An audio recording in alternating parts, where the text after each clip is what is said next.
Olá, eu começo este programa com dados que ilustram como a pandemia afetou a percepção das pessoas com relação às suas carreiras profissionais.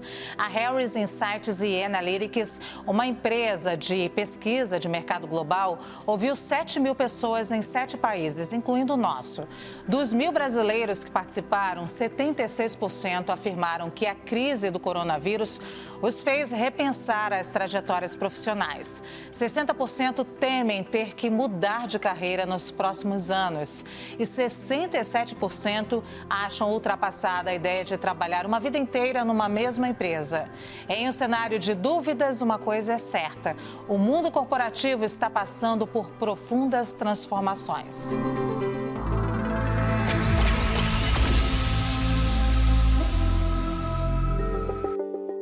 Olá, eu e as minhas colegas Rita Vu, Thaís Hered e Débora Freitas te damos boas-vindas ao CNN Nosso Mundo.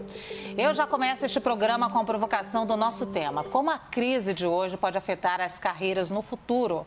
Na próxima hora vamos falar bastante sobre isso e com a ajuda de um expert no assunto. Ele é jornalista, empreendedor, escritor e comunicador multiplataforma.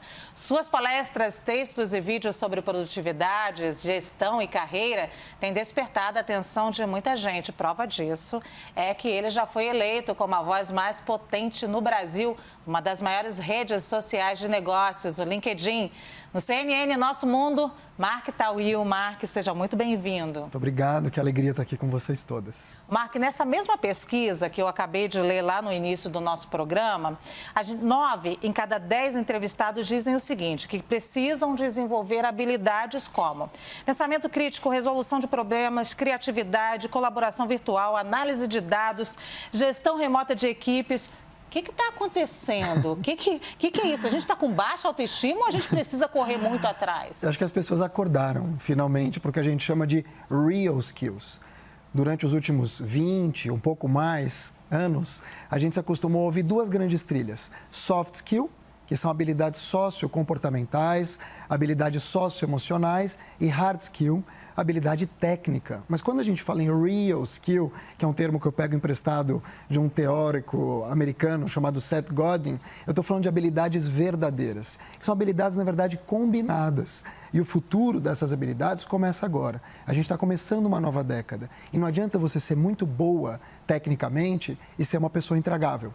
E não adianta você ser uma pessoa incrível e que não entrega aquilo que esperam de você. Então, essa mistura, essa preocupação, eu diria, do brasileiro e em nível mundial, ela acontece justamente porque as pessoas perceberam que cada vez mais a gente vai ficar menos nos lugares, que cada vez mais a gente vai ser mais digital. O mundo mudou, a interação é outra, que pela primeira vez a gente tem 5 gerações trabalhando juntas. A gente tem baby boomers no mercado de trabalho, a gente tem geração X, que é a minha, geração Y, que é da minha mulher Elisa, a gente tem millennial, que nessa década faz 40 anos de idade, e tem geração Z, que é o pessoal que nasceu de 2000 para cá, mas que agora tem 20 anos. Então, todo esse caldo faz com que a gente acorde, desperte para a vida. Aquele modelo que a gente viu acontecer, eu estudei para jornalismo, fiz uma pós e trabalhei na área, não vai mais existir. A gente é múltiplo cada vez mais e vive uma geração chamada / barra. Então, você tem a Luciana, jornalista, barra fotógrafa, barra chefe de cozinha, barra outras coisas. A gente pode ser muita coisa na vida e as pessoas se deram conta disso. Eu gosto assim, quando o entrevistado já na primeira resposta dá um nó na nossa cabeça. Rita Vu.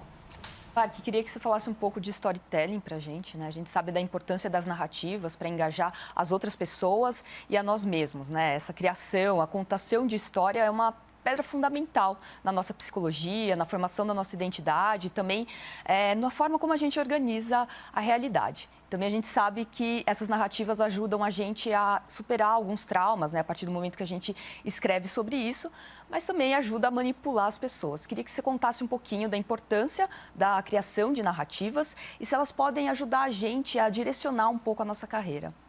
Sabe que te ouvindo aqui, me veio à mente uma história que aconteceu comigo mesmo, que eu entrevistei um sobrevivente à época, hoje ele é falecido do Holocausto. E ele me disse que a forma que ele tinha de exorcizar tudo o que aconteceu com ele era justamente escrevendo. E aquilo me marcou, Eu falei, puxa, mas será que tira da gente? Então, existe sim, hoje, uma pré-ocupação da gente colocar no papel, da gente exorcizar as coisas ruins e também conectar emocionalmente através da contação de história. Isso tem sido uma preocupação das marcas também, das empresas sendo mais humanizadas, pegando isso das pessoas. Agora, ao mesmo tempo, a gente vive duas coisas. Uma guerra de narrativas, como você bem explicou, e aí vence quem tem o melhor convencimento. A gente vê isso acontecer na política, no mundo do trabalho, a gente vê isso acontecer nas vendas e a gente tem também essa ocupação pessoal de cada um de mostrar ou demonstrar a sua vulnerabilidade. A preocupação que a gente tem que ter de se humanizar, para conectar emocionalmente com o outro, para criar um rapport com o outro. Então, quando eu falo de mim e cito uma passagem que não foi boa, que não tem um final feliz, talvez aquela passagem conecte com você. E as pessoas perceberam isso. Perceberam isso na hora de se vender, eu coloco entre aspas, né? Vender o seu peixe, mas também na hora de acolher o outro. Então, o storytelling, a contação de história, ela é essencial, ao meu ver. Ela te humaniza, ela te traz na mesma perspectiva do que o outro. Só tem que tomar cuidado para não exagerar. Nem toda trombada no corredor pode virar um conto do Machado de Assis ou um filme de Hollywood. As coisas são como são. Freud dizia isso. Às vezes um charuto é só um charuto e a gente tem que manter só um charuto. Aí, Herédia. A Rita falou da questão do trauma, né? E nós estamos vivendo uma situação que certamente já deixou traumas. Eu soube da história do seu pai e tantas outras, né? Mais de 270 mil mortos já contamos. E, ao mesmo tempo, uma situação em que a economia não vai conseguir acolher de volta todas as pessoas, né? Então, temos vários traumas, são múltiplos traumas. E esse desafio que a Luciana trouxe, quer dizer, a gente está ainda se curando de um trauma, numa situação que não há espaço para todos se acolherem e eu ainda tenho que ser isso tudo. Eu sei que não tem fórmula básica para isso e a gente não tem 5 dias, mas te ouvir um pouco assim, sobre uma medida mínima de equilíbrio para lidar com isso tudo. Bom, que bom você ter trazido meu pai aqui. Eu espero não chorar. Eu tive um trauma mesmo, acho que essa é a palavra. A gente foi à França em março do ano passado, não tinha pandemia, para uma festa de bar mitzvah, quando o menino judeu atinge a maioridade. Fomos meus pais, minha irmã, eu, meus filhos, minha esposa, e a gente se infectou de Covid lá. Voltamos para o Brasil, era dia 19 de março. Dia 25 de março, portanto, um ano nesse mês de março, meu pai faleceu. E na época nem tinha teste de Covid, mas a gente sabia que estava com alguma coisa. E aquilo, claro, provocou um luto dentro do luto. Já começava um silêncio na cidade, que hoje, como você bem explicou, se estende a milhares de famílias, infelizmente. Então, como renascer dentro desse trauma? Eu acredito que tendo consciência, e uma consciência coletiva de quem a gente é no mundo, de como é que a gente faz para poder estender o nosso ombro amigo, acolher quem está passando por um momento difícil. Essa crise que a gente vive, na verdade, é uma crise que começou lastreada, ao meu ver, em 3 pilares. Crise de saúde financeira, que você conhece bem, e uma crise de saúde mental, da qual se fala pouco. Depois, ela se estendeu por uma crise de liderança, por uma crise de comunicação, entre muitas outras. Então, o trauma, não só da gente passar por uma morte, mas talvez de ver a pessoa do lado, da gente almoçar e ver covas abertas na hora do almoço na televisão, ele é um trauma que talvez a gente tenha se dado conta do quão grave ele é. E aí você me pergunta, como é que eu renasço disso? O que eu faço, então, para neutralizar tudo isso, sem deixar de viver a realidade e, ao mesmo tempo, sair à caça? O emprego é a primeira coisa que você perde numa crise e a última que você recupera. Porque aquele que está te contratando percebe que ele consegue fazer mais com menos. Então, ele fala, bom, eu tinha 5 aqui, com esses 2 eu dou conta. E aí demora para você voltar. Então, a minha sugestão, e é só uma sugestão, porque cada um vive uma realidade, a gente tem um Brasil, muitos Brasis dentro do mesmo país, é primeiro ter consciência do nosso papel, não daquilo que a gente faz, mas de quem a gente é. E quando você tem consciência de quem você é e de como você pode contribuir com o outro, você não precisa se prender a uma carreira. Aquela história que eu falei no começo, estudei para isso, vou fazer isso. Não, você tem múltiplos talentos. E talvez o teu talento seja descobrir outros talentos. Talvez o teu talento seja ajudar. Então, o meu ver é um mergulho para dentro, um mergulho de autoconhecimento, que não é necessariamente yoga, incenso e abraçar árvore. Não é disso que eu estou falando. Mas um mergulho mesmo para saber quem você é no mundo.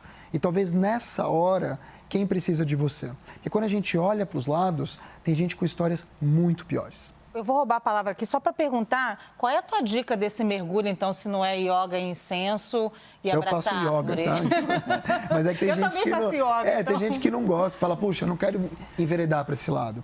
Tem gente que envereda para o lado da religião. E está tudo bem. Cada um vai encontrar uma maneira. Mas a preocupação que eu tenho... Que pergunta a gente tem que se fazer para si mesmo? Olha... Porque a pergunta assim, quem sou eu no mundo? Mas eu falo, é muito que mundo? aberta. É meu Sim. bairro, é a cidade, é o estado? Sim, é o planeta, é o universo, é o buraco negro, eu já vou lá longe. Olha, eu me fiz algumas perguntas, né? Quem eram realmente as pessoas que importavam para mim naquele momento? E como é que eu poderia contribuir para eu poder servir a essas pessoas? Quem precisava mais de mim? Eu comecei a fazer coisas diferentes. Eu comecei a telefonar para pessoas que eu não fazia ideia, que estavam vivas ainda. Mas eu ressignifiquei o meu papel. E aí, quando você fala de trabalho, passa muito por isso. Você não consegue fazer uma entrega ou querer trabalhar em algum lugar se você não está presente, se você não está afim, claro. Gente, eu estou aqui trazendo um lado muito meu. Tem gente que vai só pelo dinheiro e está tudo bem. Mas, ao mesmo tempo, quando você consegue identificar naquilo que você é bom, mas não bom só do que você faz, mas como as pessoas te percebem, como é que elas querem você por perto. Eu acho que você começa a identificar ali, neste momento, potencialidades de trabalho. Então, puxa, eu sou uma pessoa que gosta de lidar com pessoas. Eu posso fazer inúmeras coisas lidando com pessoas. Eu sou uma pessoa que sou resiliente às questões de saúde, eu consigo me proteger e não ter medo, eu não tenho essa fobia. Então, eu posso trabalhar, sair a campo. Puxa, eu adoro ensinar, mas eu não sou professor. E se eu fizesse alguma coisa nesse sentido, educar do meu jeito? Então, a gente começa a encontrar talentos, a gente começa a resgatar histórias de infância que fazem com que a gente fala, opa, eu não era essa pessoa, mas eu posso me tornar. E tirar um pouco, quebrar um pouco desses paradigmas que a gente vive a vida toda. Eu só sei fazer isso. Eu sou mais do que isso. E nessa pandemia, a gente viu isso acontecer com as empresas. Muitas estagnaram, muitas quebraram, mas muitas nasceram. E outras se transformaram. Então, acho que vai parte muito de um mergulho de dentro para fora e não do ambiente só que vai te traumatizar e vai te paralisar. Débora Freitas. Mark, considerando tudo isso que você falou, eu vou até usar um termo que tem sido bastante utilizado, né, um termo da moda, pivotar, que é uma mudança radical, vem do inglês, né, girar, tem sido usado para a carreira, também para os negócios, e às vezes parece parecer simples, todos nós temos muitas características que podem ser utilizadas. Mas será que aí também não tem um pouco do mito da meritocracia? Porque as condições não são as mesmas para todo mundo, né? E como é que a gente equaciona isso? Nossa, bom, acho que é bom a gente abrir um segundo programa só para falar de meritocracia, né? É muito traumático ouvir sobre meritocracia no Brasil. Traumático para mim, que acompanho várias bolhas, né, como aliado e não como militante às vezes, mas é muito duro ouvir isso, ainda mais numa pandemia. O que eu tenho para te dizer é o seguinte, é muito difícil você se refazer, em qualquer situação. É muito difícil. A gente, homens, né, nós os homens, descobriu a múltipla jornada da mulher nessa pandemia. A gente descobriu que era lavar louça, como é cuidar dos filhos, né? A gente descobriu nessa pandemia. Então, a gente não faz ideia do que o outro passa. Então, é fácil falar, né? Ah, vai lá, se refaz, se reinventa, ressignifica. Falar é fácil. Por isso que eu sempre tomo cuidado de oferecer para a pessoa uma visão que eu tenho sobre mim e tratar o outro como ele quer ser tratado. Então, como a Thaís falou, não tem fórmula mágica, não existe fórmula mágica. A gente vem cada um de um lugar, a gente vem cada um de uma experiência, a gente sofre o luto de uma forma, a gente, enfim, se reinventa de um jeito. Então, pivotar, eu ouvi a primeira vez pivotar de porta pivô, né, giratória, que na verdade é você fazer um 360 ali na carreira tal. Como que eu fiz a minha? E eu refiz a minha. eu primeiro, de novo, identifiquei no que eu poderia ser útil.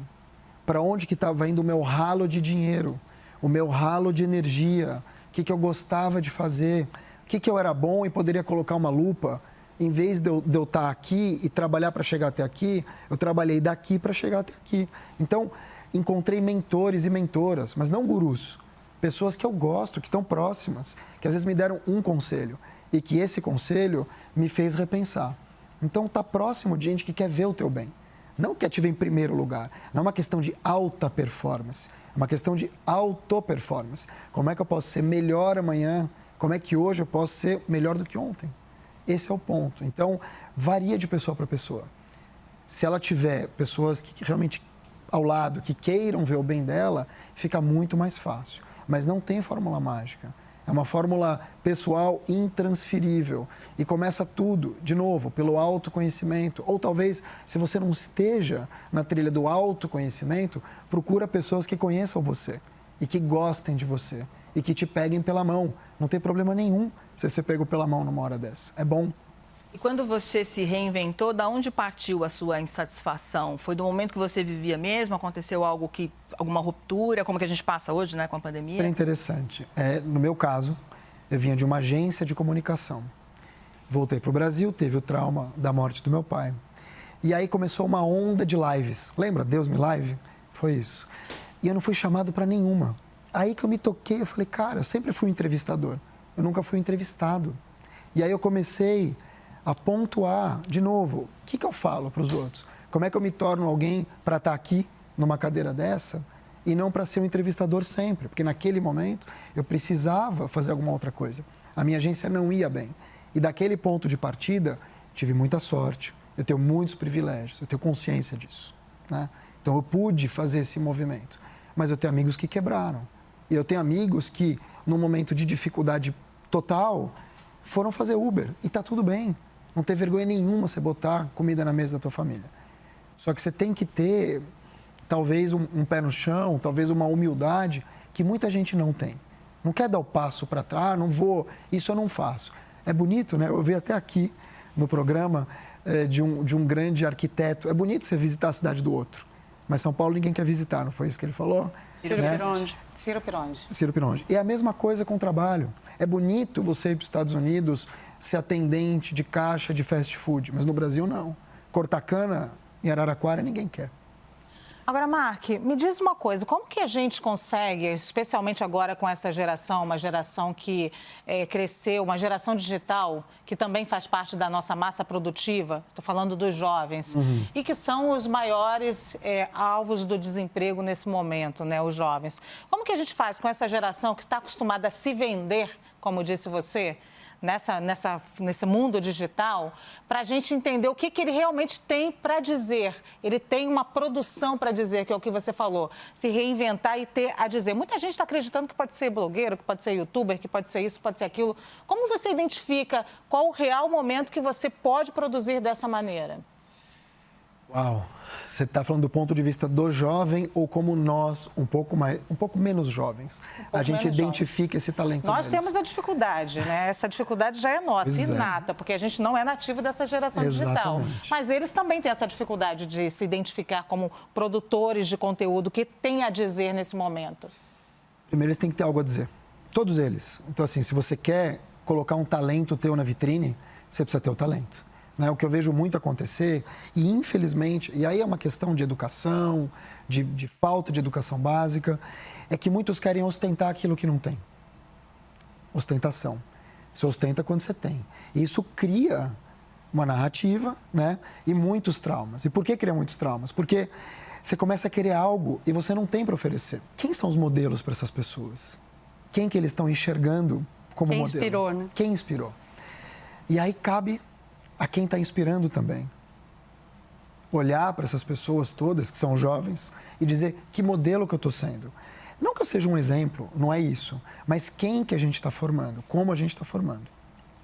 Então, quando a gente fala de novas gerações se vendendo, a gente tem que ter um olhar, acima de tudo, de qualificação. A gente tem que ter um olhar... Quando eu digo a gente, empresas, pessoas que tiveram oportunidade e o privilégio de chegar em algum lugar. Porque você está me trazendo um exemplo e está me vindo à cabeça pessoas que não tiveram oportunidade, mas que tentam desesperadamente aparecer. Alguém que já tem uma boa internet, alguém que estudou numa escola minimamente qualificada, alguém que já trabalhou numa empresa, não vai ter essa dificuldade. Porque ela vai encontrar um meio e ela vai ter networking para fazer isso. Alguém vai dar uma oportunidade para ela, ela vai ter exemplos. Mas e quem não tem um exemplo? E quem não tem internet? E quem não estudou? E é desse jovem que a gente tem que olhar com mais carinho. É para esse jovem que a gente tem que olhar, porque ele é a massa. Eu gosto de citar um exemplo do Condzilla, o maior canal de música, talvez do Brasil, sem dúvida nenhuma, mas talvez do mundo, ou um dos 2, 3 do mundo.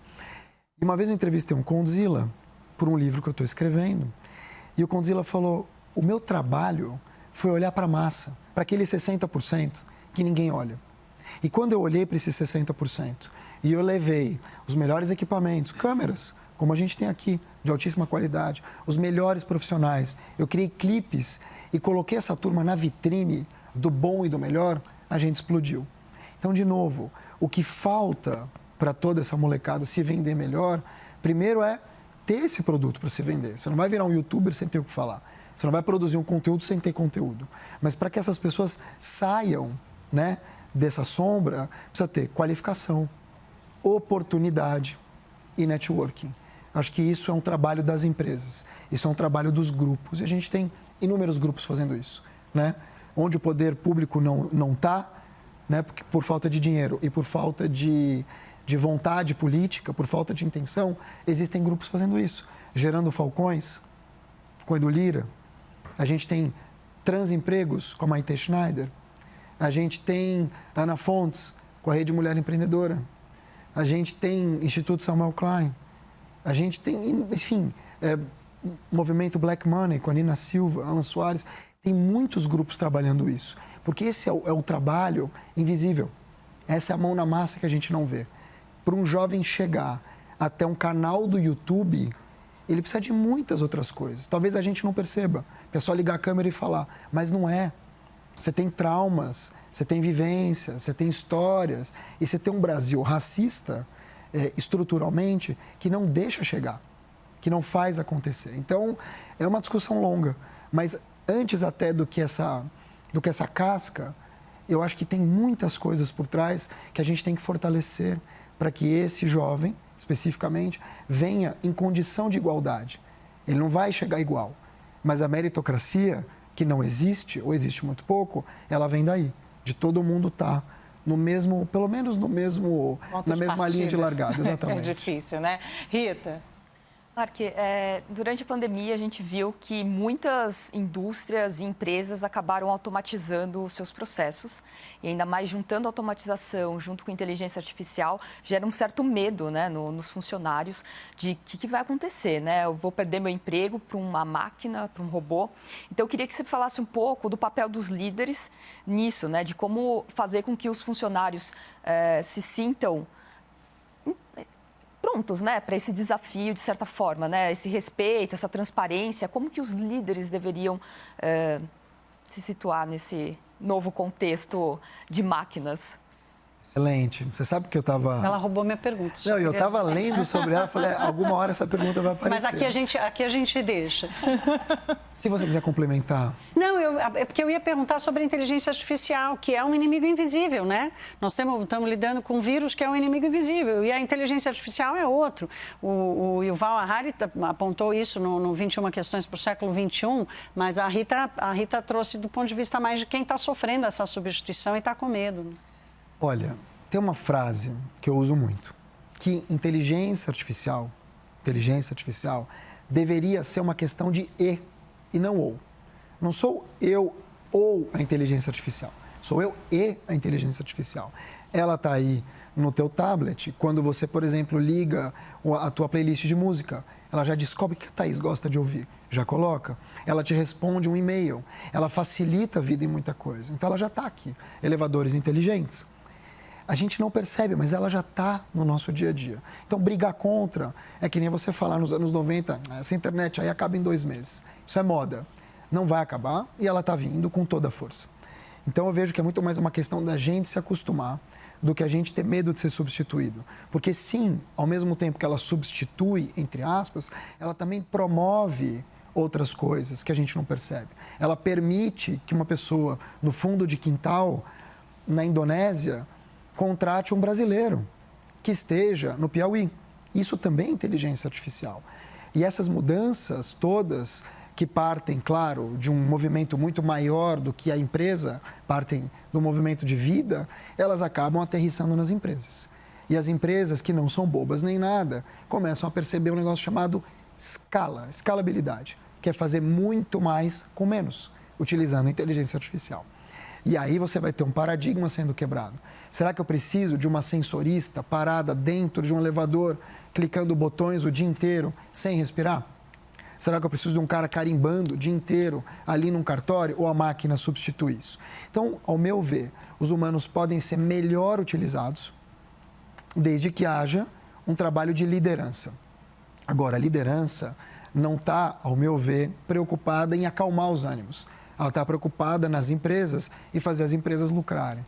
E aí entra um segundo elemento, que é o elemento da cultura. Você tem que ter uma cultura empresarial brasileira e mundial que fomente a inteligência artificial, mas mais do que isso, que passe segurança, que diga para as pessoas, olha, hoje o teu trabalho não vai mais ser esse, mas eu tenho alguma coisa para você aqui. Porque também, e a gente é da comunicação, também se falou, o cinema vai matar o rádio vai morrer com isso, a internet vai matar todo mundo. E a gente está aqui. A gente está aqui sendo transmitido por uma televisão que vai parar na internet e que depois vai se, enfim, pulverizar no WhatsApp, por exemplo. Então, a informação, ela sai de um canal, mas ela chega pulverizada, ela chega difusa.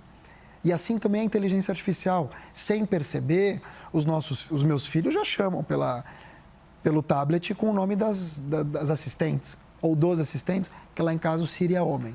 É o Siri, tá? É um menino. E também tem uma voz agênera, né? Quer dizer, está tudo sendo repensado por uma questão de cultura. Então, eu vejo que essa preocupação do ou é uma preocupação geracional, porque a gente não viveu isso. E como você bem citou aqui, os nativos digitais que já nasceram com isso, não sei se eles se preocupam tanto, porque eles já veem essa pulverização acontecer e eles não olham para a inteligência artificial como uma megera, mas eles olham para a inteligência artificial talvez como alguém que vai dar mais oportunidades do que eles teriam como os nossos pais ou como nós. Graças a ela, a gente tem múltiplas oportunidades. E os nossos filhos que hoje querem ser youtubers ou alguma outra coisa, amanhã vão ser gamers, ou amanhã vão ser desenvolvedores, ou até especialistas em direito digital.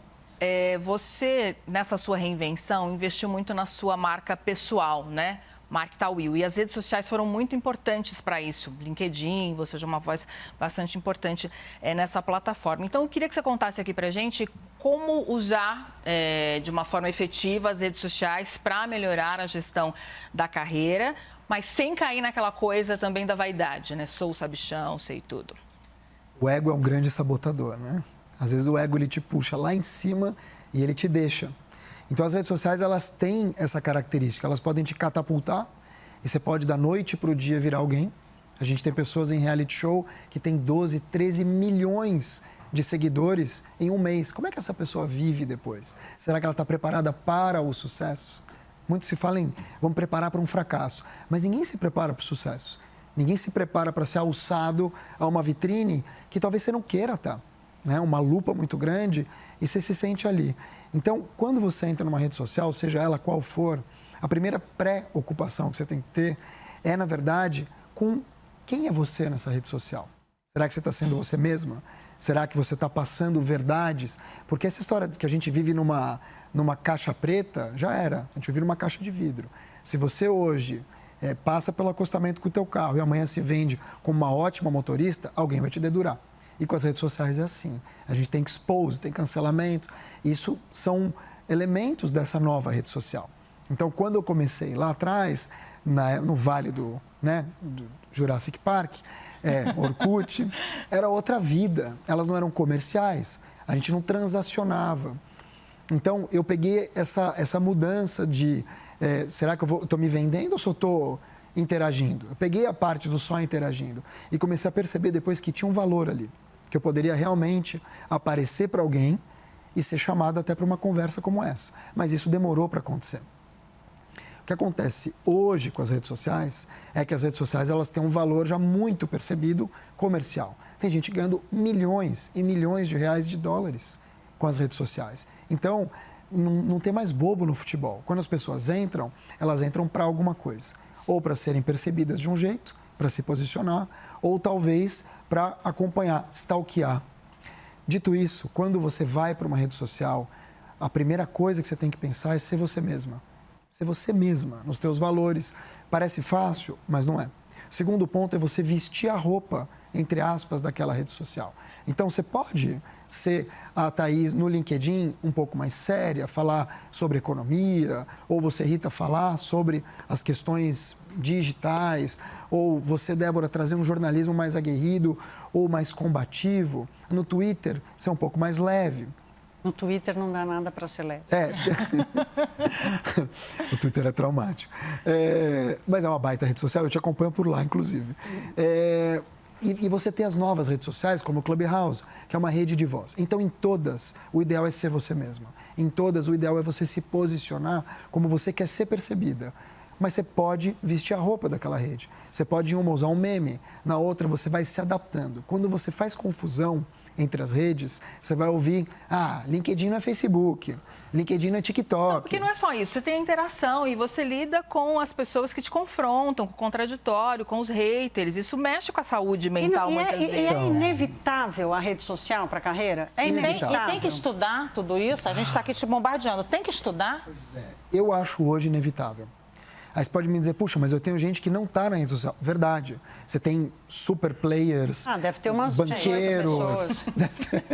Eu não tenho LinkedIn, por exemplo. Tudo bem, você não precisa estar em todas. Você pode estar em uma ou outra que tenha mais a ver e que você alimente. Não adianta estar não sendo você e não adianta estar e abandonar. Então, você tem que entrar e alimentar. Precisa estudar para isso. Não alimento nenhum. Mas não é bom. Não é bom. Você tem que... Porque dá uma sensação, assim, de abandono mesmo. As pessoas, nossa, mas olha, ela não deve limpar nem a casa. Ela não posta daqui a 3 dias. Olha, Débora está fazendo consultoria aqui na nossa entrevista. Eu só quero dizer isso, deixar isso bem claro aqui, tá? Acho que você tem que ter um estudo mínimo para você saber onde você está pisando, com quem você está falando. A questão dos haters. Depois de muito tempo, eu parei de alimentar os haters. Eu percebi que o alimento do hater é a atenção. É a atenção. Quando você responde ao hater, ele cresce. Então, hoje eu neutralizo o hater não respondendo. Se o hater me ataca e cria alguma coisa criminal contra mim, me acusa, eu printo, denuncio para a plataforma e talvez até para uma delegacia de crime digital. Mas a minha preocupação inicial é neutralizar não respondendo. E o hater vem no pacote. Né? O hater vem no pacote do lover. E às vezes o hater, ele é um admirador disfarçado, que não consegue externar, por incrível que pareça. Então, é um aprendizado. De novo, a gente está falando de 20 anos de rede social, praticamente. Não é nada. A gente não nasceu com elas. Então, a gente está aprendendo o tempo todo. E elas estão aprendendo a lidar com a gente também. Thaís Herédia.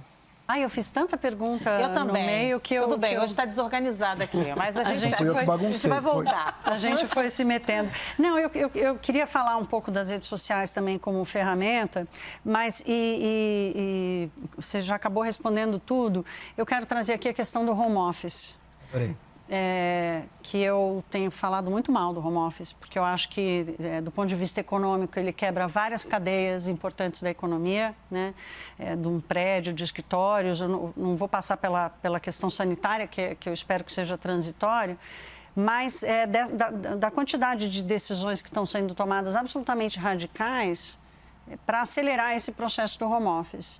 E psicologicamente, como ficam as pessoas e essas cadeias de negócios que se quebram. Como é que você avalia esse movimento, a sua velocidade e a sua intensidade? Concordo plenamente com você. Que bom. Eu chamo de hell office, muitas vezes. Porque, de novo, se a gente aqui tem a oportunidade de ter uma internet um pouco melhor, talvez até um quarto para você se trancar e os filhos não ficarem na tua cabeça, a gente tem que lembrar que tem milhões de pessoas que não têm essa oportunidade. Tem milhões de mães que deixaram de trabalhar porque tiveram que cuidar dos filhos. Tem milhões de pais que começaram a praticar violência doméstica porque estão em casa e não conheciam a mulher, só chegavam na hora de dormir. E ali começou a criar conflito. Então, você tem muitos traumas acontecendo invisíveis e você tem, acho que, como sempre no Brasil, aproveitadores que te empurram para esse mercado. Então, o mundo flexível do trabalho, que já vinha acontecendo um pouco com a questão dos coworkings... Não tem como fugir. Não tem como fugir. Não tem como fugir, assim como não tem como fugir da inteligência artificial. Mas tem uma dose de transição para esse negócio. Agora não vai dar para fazer, porque agora a gente está em confinamento. Sim. E vai ficar em confinamento até o fim do ano, pelo menos, entre doses homeopáticas. Então, vai haver uma ruptura? Vai. As pessoas vão voltar para o escritório? Vão. Vão voltar menos? Vão voltar menos. Mas, ao meu ver, a grande mudança não está no home office.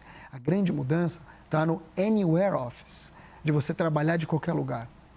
Com o mundo 5.0 chegando, sociedade 5.0, agora, no final dessa década, a gente fala de inclusão, qualidade de vida e sustentabilidade, que é um conceito criado pelos japoneses em 2016, ele vai deixar cidades mais conectadas. Esses jovens que a gente fala hoje, super jovens, nossos filhos, vão começar a trabalhar de qualquer lugar. Basta ter uma boa internet, talvez um teto ou não. Então, o home office também vai, aos poucos, se transformar. E as pessoas vão perceber que o trauma é muito maior. Então, eu vejo, sim, uma mudança, eu vejo um desmembramento disso com o tempo. Agora não dá para fazer. E com o passar dos anos, a gente vai ter inúmeros offices acontecendo. O flex office, o home office, já tem hotel, resort office. Você viaja, o cara te dá um quarto de hotel para você trabalhar. Então, o mundo do trabalho vai se transformar por completo quando a gente tiver uma sociedade mais conectada. Concordo 100% com você. Hoje é uma medida injusta, mas é a única que tem e para quem tem privilégio. Tem gente que não tem. Mark, nós sabemos cada vez mais que as empresas têm investido em diversidade, não por uma questão ideológica, mas por questão de lucro mesmo. Diversidade traz lucro para a empresa, isso é ponto, já é fato. E aí eu te vi outro dia falando sobre questões raciais, te vi comentando o caso do George Floyd, que faz um ano agora nos Estados Unidos, o início dos protestos antirracistas e como você começou já uma imersão nisso. Te vi também que você cedeu as suas redes para aquele movimento de ocupação de pessoas negras que faziam ocupação durante esse movimento antirracista. O que você aprendeu com isso? O que você vem estudando em relação à diversidade, em relação ao lucro de empresas? Você também presta consultoria em relação a isso? Consultoria em diversidade, não. Tem excelentes profissionais fazendo isso, mas como aliado. A gente fala muito do papel do líder, né? Mas pouco do liderado. Somos muitos CPFs para um CNPJ. Somos muitos aliados das causas. E qualquer causa, seja ela qual for, pessoa com deficiência intelectual, a causa LGBT, a causa da negritude, quando você não é dessa causa, ela também é tua. Mas ela é tua como aliado. Então, eu tenho trabalhado muito para ser alguém que vai talvez levar mensagens dos outros onde não existam os outros. Quando a gente fala de uma empresa branca que não tem negros, cabe ao aliado levar um negro pela mão. Cabe ao aliado dar essa oportunidade muitas vezes, né? Cabe a uma universidade onde só tem branco, e as de ponta aqui no Brasil são campeãs nisso, abrir portas. Não estou falando de uma cota de 2 alunos, estou falando de 10 alunos. E esse é um papel das empresas. As empresas são aquelas que fomentam a economia. As empresas são aquelas que permitem que nós sonhemos e que nós sejamos mais diversos. E elas não percebem muitas vezes que o shampoo que elas vendem, ou o chocolate, ou o carro, está sendo consumido por uma pessoa com deficiência, ou por uma mulher negra, ou um homem negro. De cada 100 bonecas no Brasil, 7 são negras. De cada 100 bonecas, 7 são negras. Então, é papel das empresas promover. É papel das empresas, como diz o Sistema B, ser melhor para o mundo e não ser melhores do mundo. E isso começa pela questão racial aqui no Brasil, que tem que ter uma quebra, né? A gente tem o racismo estrutural em tudo, desde a escola, passando pela universidade. Isso se traduz no trabalho. Eu não vou chamar aqui uma pessoa que eu não conheço para trabalhar, entre aspas. E eu não conheço pessoas negras, porque eu sou um judeu que estudou numa escola judaica e que depois, enfim, trabalhou em lugares que tinha poucos negros. O que eu faço? O que eu fiz? Comecei a procurar essas pessoas. Comecei a me abrir para isso, a entender o meu papel de aliado. Comprei um boneco para o meu filho, negro, o Luke. Por quê? Porque eu preciso quebrar esse paradigma. Se eu não fizer, ninguém vai fazer por mim. As empresas fecham as portas. Então, a questão racial, a questão das pessoas com deficiência, a questão das mulheres negras em cargos de liderança, as maiorias minorizadas. E a gente tem um trauma disso. E que muitas empresas e pessoas fazem questão de manter longe. Os asiáticos. Quer dizer, você tem inúmeras questões acontecendo que, se você deixar e fechar os olhos, você mantém o racismo estrutural acontecendo e todos os outros preconceitos. É como aquele caixa de supermercado que está vendo alguém roubar, o outro caixa roubar e não fala nada. Ele não está roubando, mas ele deixa o outro roubar, ele fecha os olhos. E eu decidi não fechar os olhos. Eu decidi me colocar. Eu decidi, como um aliado, abrir portas, criar pontes e não muros. E como foi esse teu despertar? Só para dizer que já evoluímos, tá? Na minha época não tinha nenhuma boneca negra. A gente já estamos caminhando devagar, mas estamos caminhando. Como foi o teu despertar para essas questões? Engraçado, né? Em 2017, eu conheci a Luana Genot, do Instituto Identidades do Brasil, que me convidou para ser embaixador do grupo dela. E ali eu percebi a dificuldade que eu nunca tinha percebido. Ali eu percebi os traumas todos que eu nunca tinha percebido. Olhando, não querendo assumir ou falar pelo outro, querendo viver a dor do outro. Essa história da empatia, ela é muito bonita, mas ela é quase impossível. Como é que eu vou me colocar no teu lugar? Eu não sei onde você morou, eu não sei o que você sofreu, eu não sei se você tem traumas de racismo ou como mulher negra, não sei, mas eu posso tentar. E tentar é você promover uma escuta ativa. É você, de fato, estar aqui presente e escutar, não ouvir essa pessoa, acolher o que ela está dizendo. E você tem uma mudança. Então, eu me propus mudar. Eu fiz muita terapia. Eu apanhei, eu bati, eu defendi, eu fui atacado, riram de mim. Não estou falando das pessoas, mas aqueles com quem eu andava. Quando teve essa oportunidade de abrir meu LinkedIn, eu tinha 500 mil de pessoas. Para uma mulher negra, a Patrícia, vieram rir de mim. Para quem mais você vai abrir? Ah, vai ter travesti? Quer dizer, as pessoas querem, ninguém ajuda, mas todo mundo picha. Então, você tem que ter resiliência para, como aliado também, ouvir, às vezes, o que os outros ouvem. E aí você começa a perceber. Só que eu durmo tranquilo, eu durmo feliz. Eu não estou fazendo isso por mim, estou fazendo isso pelos meus filhos. Ou pela tua filha ou teu filho, que no futuro vai ter menos traumas do que você teve. Então, é um papel, acho que, de autotranscendência. Você perceber que você não está sozinho no mundo. Tem mais pessoas no mundo, muito mais. E eu estou realmente chocada com o que você ouviu. Thaís? Mark, a Lu falou no começo do programa, citou uma pesquisa que mostra que 60% das pessoas têm medo de ter que mudar de carreira. Eu mesma, assim, quando eu fiz 50 anos, eu falei, minha Nossa Senhora, será que eu vou continuar sendo jornalista? Eu tenho mais 10 anos. Você já fez 50 anos? 51 agora, já. Então, eu também comecei a me perguntar, porque nessa loucura toda da mudança, então, 60% das pessoas, o verbo temem ter que mudar de carreira. A gente falou um pouquinho disso no começo do programa, mas eu queria aprofundar um pouco mais. Bom, quero te dizer que em dezembro eu faço 48, então estamos juntos, na margem de erro. Todo mundo teme mudar. A mudança é muito traumática. Quando você fala de alguém que é adulto, que já conseguiu ali as suas conquistas, seus privilégios, que não quer retroceder, a mudança é dolorosa. A mudança dá medo. É fácil você mudar para algo melhor quando você já está bem. Mas quando você vê um mundo em desconstrução, quando você vê carreiras em desconstrução, que o mundo que você viveu até aqui não vai garantir que você evolua, você tem medo? E aí eu acho que não é uma mudança só de trabalho, é uma mudança de vida. Todos nós temos medo. Inclusive o cara que fez a pesquisa deve ter medo também. Então, quando eu falo de carreira, para mim é um reflexo da vida.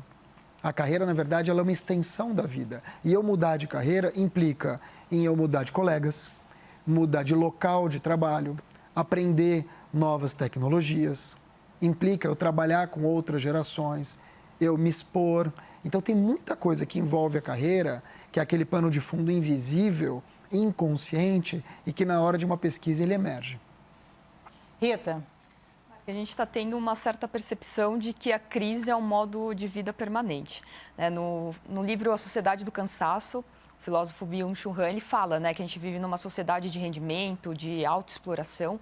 E a gente viu durante a pandemia, né, com esse monte de home office, muita gente tendo burnout, né, toda a questão da saúde mental. Eu queria que você desse algumas dicas para a gente enfrentar ainda o que vem por aí e não enlouquecer, né? Dicas para não enlouquecer. Acho que a primeira dica é você realmente cuidar de algumas saúdes, né? Saúde física, saúde mental, saúde espiritual, é você estar próximo de pessoas que você gosta. Segundo, é evitar se comparar. O que acontece muito na rede social é que a gente se compara o tempo todo. A gente se compara com a boa vida do outro, a gente está sempre atrás, quando na verdade o outro também está criando um recorte ali para criar uma percepção em você. Identificar uma vida talvez no longo prazo. O que é bom para mim daqui para frente? Como é que eu quero estar nos próximos 5, 6 anos? O que é mais urgente do que a saúde? Nada. E quando eu vejo que pessoas estão se matando de trabalhar ou deixando de ficar com a família e depois elas morrem de Covid, um mês depois, o que elas aproveitaram da vida? Então, eu acho que é serenar. É fácil falar quando você tem criança na tua cabeça, quando você está pagando o boleto, você não tem salário. Mas não tem alternativa. Você vai ter que serenar. E quando você serena, é quando você encontra quietude. Você começa a respirar mais. Você começa a olhar para os lados. De novo, quem está passando por uma barra maior do que a tua. Quando você identifica isso num plano mais terreno, né, sem aquela imaginação toda, eu acredito que você consegue, com o tempo, navegar melhor por esse breu. A sociedade do cansaço é um nome horroroso, né? Mas a gente está cansado mesmo.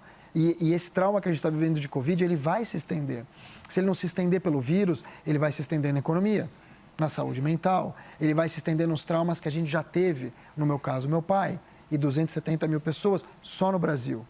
Então, pessoas que perderam negócios, lutaram uma vida inteira para manter e acabaram perdendo. Todo mundo perde na guerra, não tem vencedor, todo mundo perde. Então, sabendo disso, é olhar para dentro e falar, bom, eu tenho mais anos para viver, como eu quero viver? O que eu estou fazendo hoje para colher amanhã?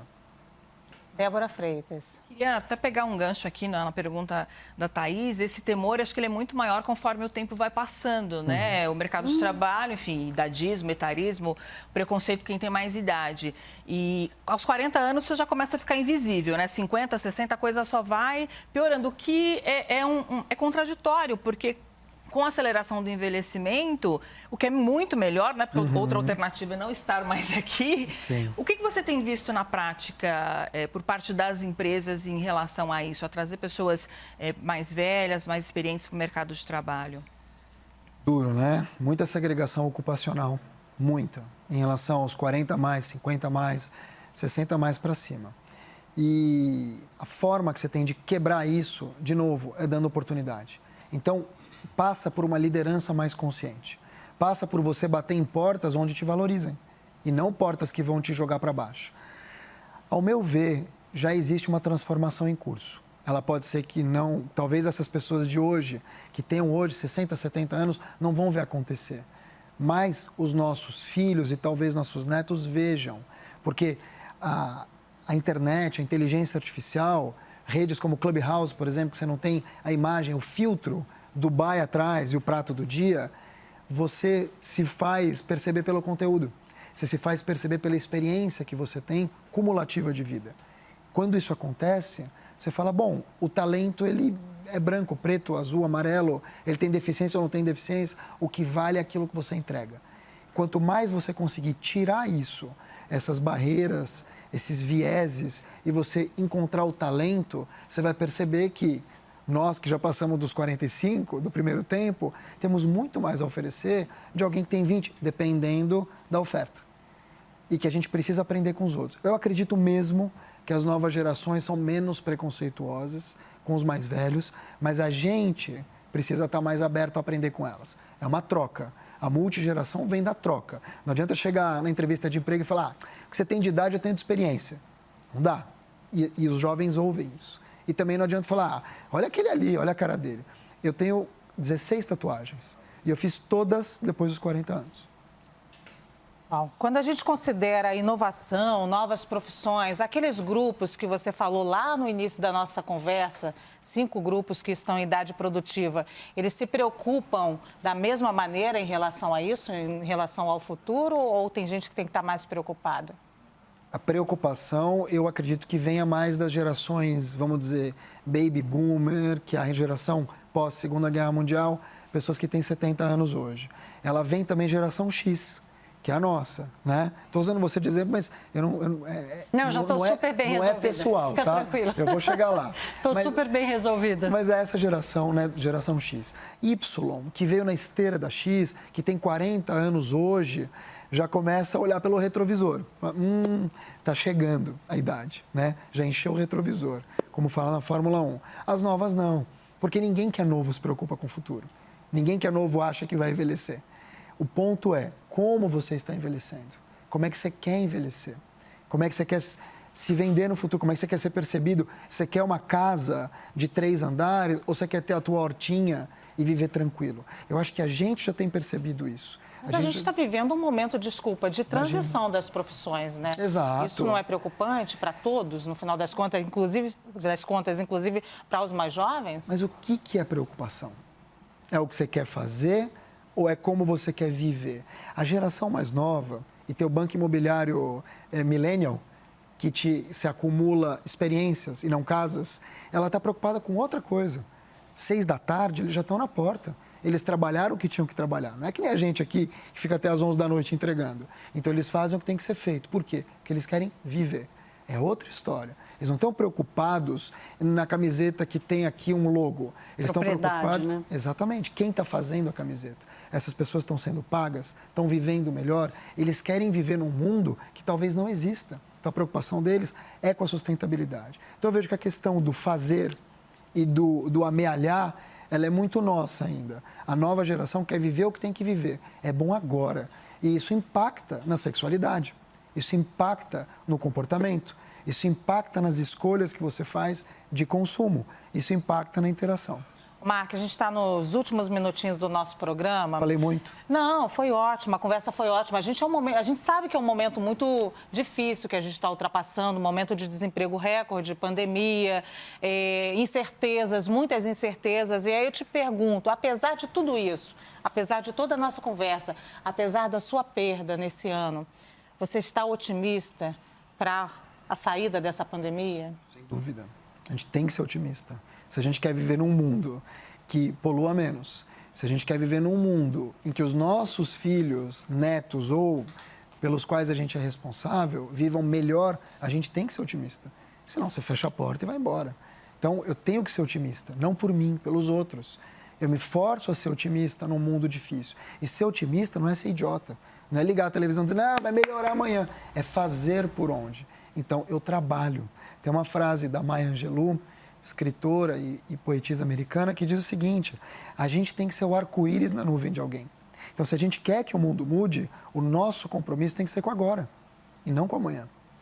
Então, é com a Maya Angelou que a gente encerra esse programa agora. Muito obrigada, Marc Tawil, por essa 1 hora aqui de conversa. Obrigado a vocês, que alegria. Eu fico tocado de vocês lembrarem do meu pai.